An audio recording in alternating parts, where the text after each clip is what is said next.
there everyone, and welcome to another review on a modern game. This time we'll go for first place in Blur as we blast every one of the tracks. Since racing is not about making friends, no, it's about bragging to them and smashing projectile through their rear window. Or at least that's what Blur would make us believe. This game is an intense racing game, although at the same time it feels a lot like a kart racer. Can it really be considered a mature form of Mario Kart? Well, maybe.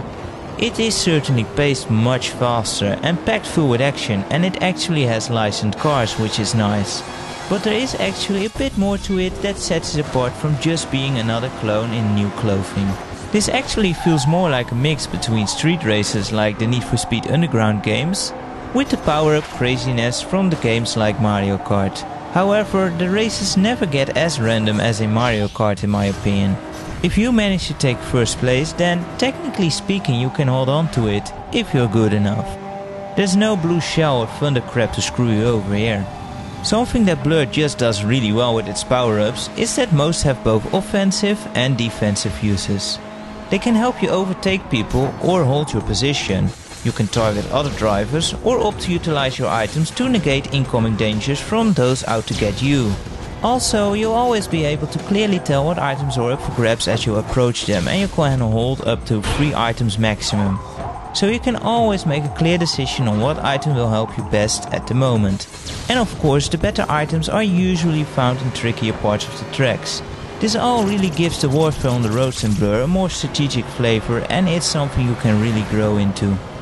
Most of the time it's just crazy chaos, especially when you play online in the extensive multiplayer modes.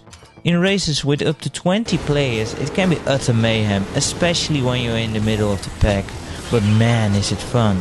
It also helps that the driving mechanics themselves work really well. Cars behave pretty arcadish, so it's easy to get into and start burning some rubber. One thing I do find really strange is the total lack of drafting, something you would expect in any modern racer nowadays, but tailing another opponent usually doesn't do anything apart from getting a missile shot at you. There are plenty of cars in 4 different classes, and their driving styles are easily distinguishable by either being very drifty or very grippy or anything in between. And there are also off-road cars. It mostly comes down to preference, but certain roads do lend themselves better for certain types. And with a total of 23 tracks there is a lot of race time to be had.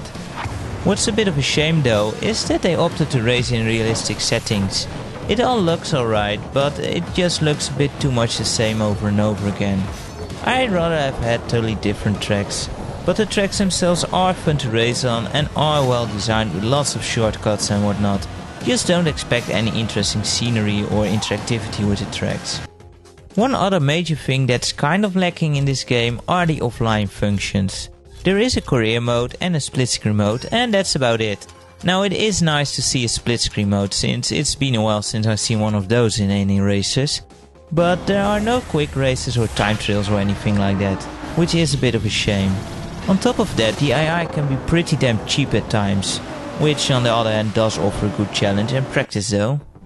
In the career mode you drive in different events to gain lights and complete challenges, which in turn unlock more events. You also gain fans, which sort of functions as experience. The more cool stuff you do, the more you gain and the more cars you unlock. If you get this game, you really better have access to the net though, since that is where the real fun is at. Online you also gain fans for the actions you take, and you can continuously complete small challenges to gain more. As you gain fans you unlock more cars, modes and mods. Mods are small enhancements that give your car certain advantages, of which you can install a total of 3.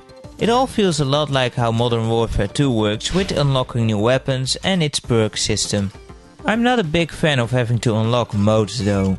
For example, there is a hardcore mode where power-ups are removed and it's all about racing. I like a good race too now and then, but you first need to unlock it, which sucks.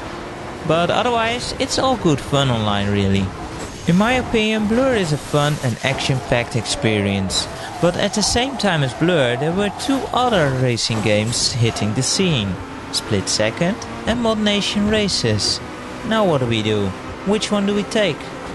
Well, as an added bonus, let's briefly discuss those 2. I can't really speak for Split Second though, although from what I've seen it looks pretty awesome.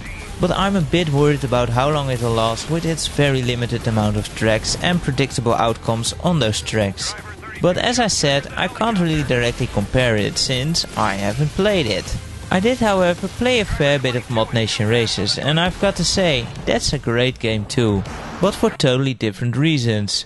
I honestly found the racing in Blur to be much more fun. However, racing in Mod Nation Races was still decent too, although I did find it way more bland. What Mod Nation Races really excels in though are its customization options. They are just amazing. Too bad for that game, I personally don't care much for that stuff. But if you do, then you'd probably be better off with that game than Blur. So for me, Blur gets top position, but it really comes down to taste, I think. They are both great games. For any racing fan who also likes to blow their opponents off the track and don't care much for customization, I can just really recommend Blur.